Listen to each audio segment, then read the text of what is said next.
बहुत समय पहले की बात है। एक गांव में एक गरीब लकड़हारा रघु अपनी पत्नी गौरी के साथ एक झोपड़ी में रहता था। गौरी, आज भी लकड़ी काटने के ज़्यादा पैसे नहीं मिले हैं। लगता है मेरा भाग्य ही खराब है। कोई बात नहीं, भगवान कभी न कभी तो हमारी सुनेंगे। आप बस अपना काम करते रहिए। गौरी पढ़ी लिखी थी, जिसके कारण उसे गांव की महिलाओं से हर रोज ताना सुनने को मिलता था। अरे गौरी, तू यहाँ से क्यों पानी भर रही है? तू तो बड़ी पढ़ी लिखी है। जा जाकर अपने पति को भेज, वो आकर पानी भर लेगा। तू क्यों इतना कष्ट उठा रही है? एक दिन सुबह रघु काम करने जाने लगता है। तब गौरी उससे कहती है, आज आप लकड़ी काटने गांव के किस तरफ जाएंगे? पता नहीं, जिधर काम मिल जाए उधर ही चला जाऊंगा। मैंने गांव वालों से सुना है कि नदी के पास कीमती लकड़ियों का पेड़ है। अगर आप वहां से लकड़ी लेकर आएंगे तो शायद आपको कुछ ज्यादा पैसे मिल सकें। क्या तुम्हें गांव वालों ने ये नहीं बताया कि वो नदी शापित है और उसके पास जो भी जाता है वो फिर वापस लौट कर नहीं आता? ऐसा क्या है उस नदी के पास? पता नहीं, आज शाम को जोगेश्वर काका से पूछूंगा। इतना कहकर रघु काम पर निकल जाता है। उस दिन रघु शाम को बहुत ही निराश होकर घर लौटता है। आप आ गए। आज आप इतना दुखी क्यों दिख रहे हैं? क्या बताऊं गौरी, आज का दिन तो बहुत ही खराब गया। आज तो मुझे काटने के लिए लकड़ी ही नहीं मिली। सवेरे से शाम हो गई, आज मैं खाली हाथ ही आया हूँ। अरे, आपने कहा था कि आप शाम को लौटते वक्त जोगेश्वर काका से नदी के बारे में पूछेंगे। अब तो नदी के पास वाली लकड़ी से ही हमारा भाग्य कुछ बदल सकता है। तुम ठीक कहती हो, मैं अभी जाकर जोगेश्वर काका से मिलता हूँ। जोगेश्वर काका एक पेड़ के नीचे बैठे थे। काका, का हालचाल है? सब ठीक है बेटवा, अपना बताओ। कुछ ठीक नहीं चल रहा है काका। मेरा लकड़ी काटने का काम अच्छा नहीं चल रहा है। आज तो मुझे कोई काम ही नहीं मिला। काका, एक बात पूछनी थी। का बेटवा? काका, ये अपने गांव के किनारे उस नदी का क्या रहस्य है? वहां कोई गांव वाला क्यों नहीं जाता? क्या तुम सच में जानना चाहते हो?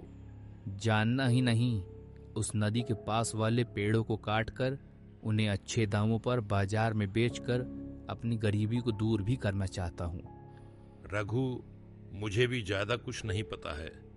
बस मैं इतना जानता हूँ कि वो नदी सवाल पूछती है और जवाब न मिलने पर अंदर घसीट लेती है। तो क्या इसका कोई समाधान नहीं है काका?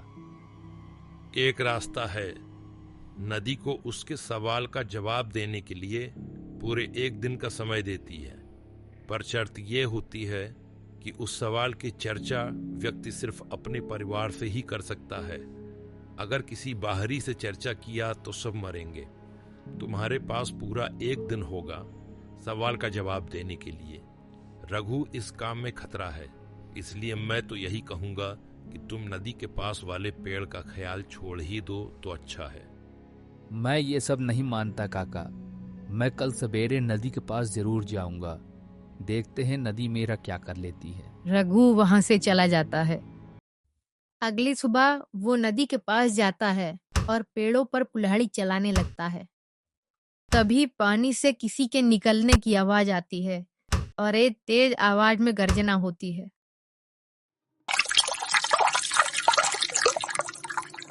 कौन है यहाँ जो पेड़ों को काट रहा है? रघु आवाज सुनकर डर जाता है और वह पलटकर नदी की तरफ देखता है।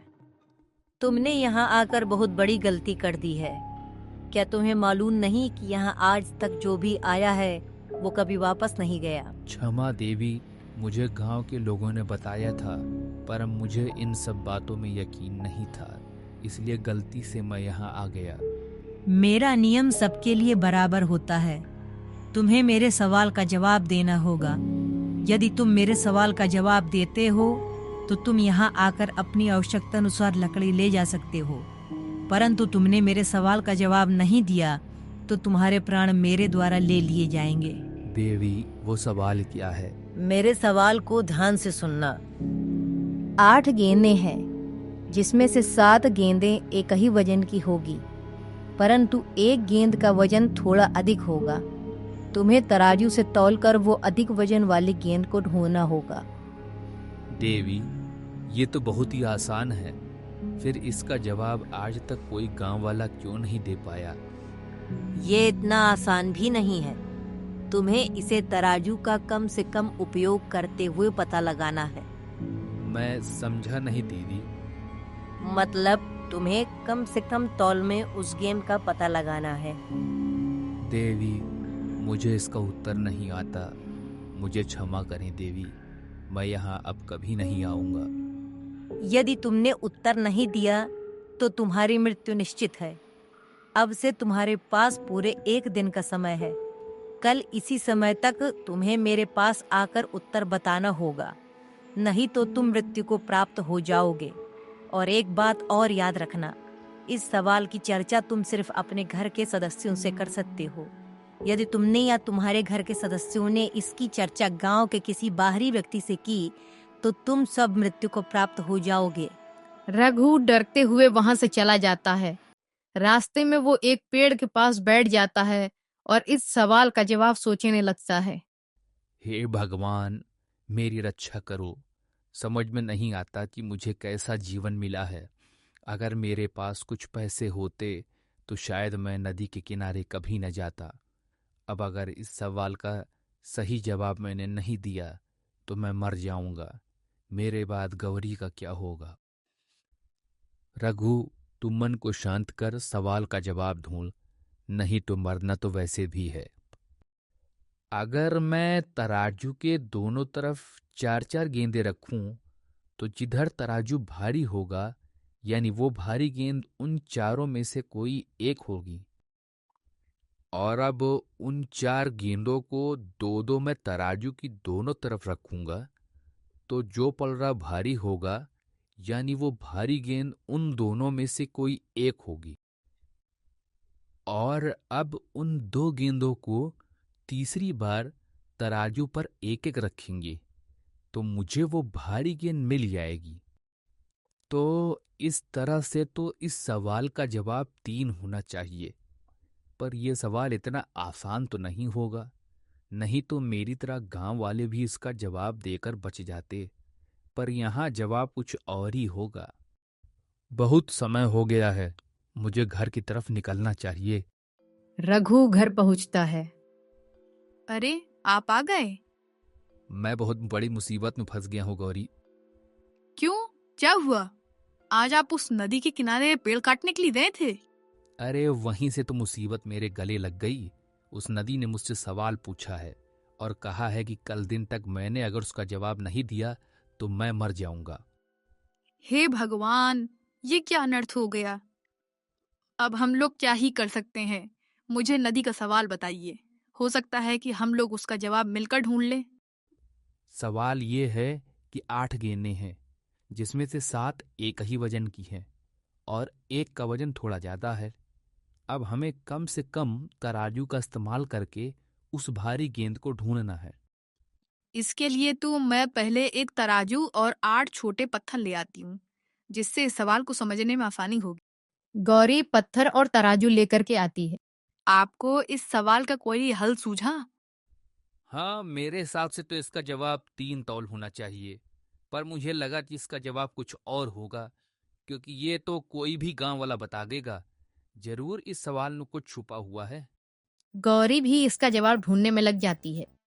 रात भर सोचने के बाद भी अगली सुबह तक इन दोनों का जवाब 3 तौल ही होता है, यानी इनको अभी तक कोई हल नहीं मिला था। अब एक दिन पूरा होने का समय आ गया था। गौरी, अपना ख्याल रखना। अब हमारे नसीब में यहीं तक साथ लिखा हुआ था। नहीं, मैं आपको ऐसे नहीं जाने दे सकती। मैं भी आपके साथ चलूंगी और नदी से मुझे भी मृत्यु देने की बात कहूंगी।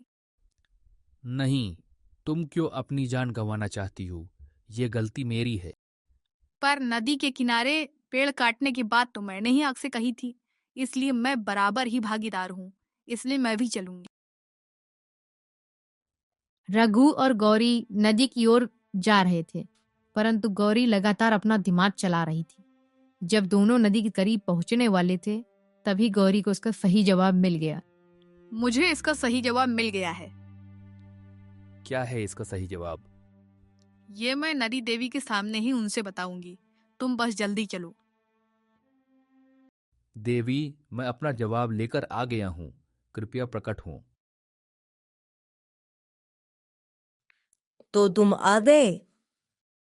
हाँ देवी। तो क्या है तुम्हारा जवाब?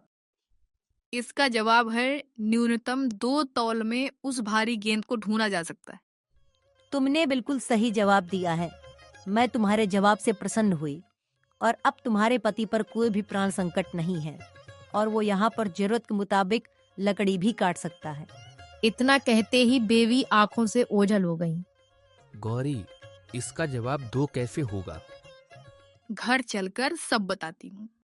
दोनों घर पहुंचते हैं।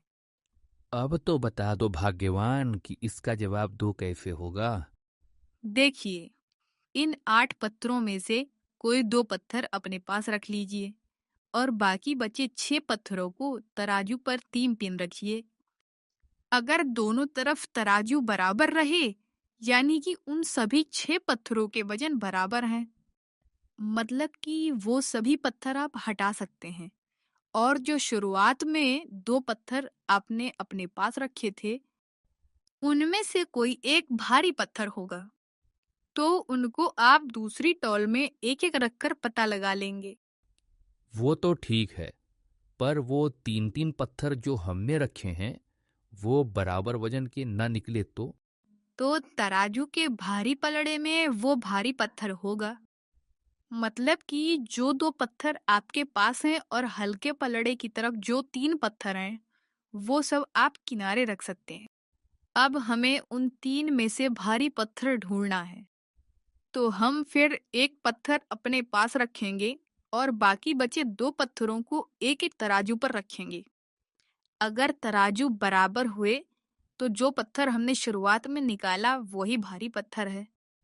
और अगर तराजू का एक पलड़ा भारी हुआ, तो वो ही भारी पत्थर हुआ।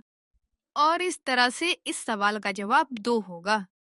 मान गए गौरी, तुम सच में मेरी भाग्यवान हो। और इस तरह से गौरी की बुद्धिमत्ता से रघु की जान बची और उसे नदी के पास से अपनी जरूरत के मुताबिक लकड़ी काटने की अनुमति भी जल देवी से मिल गई।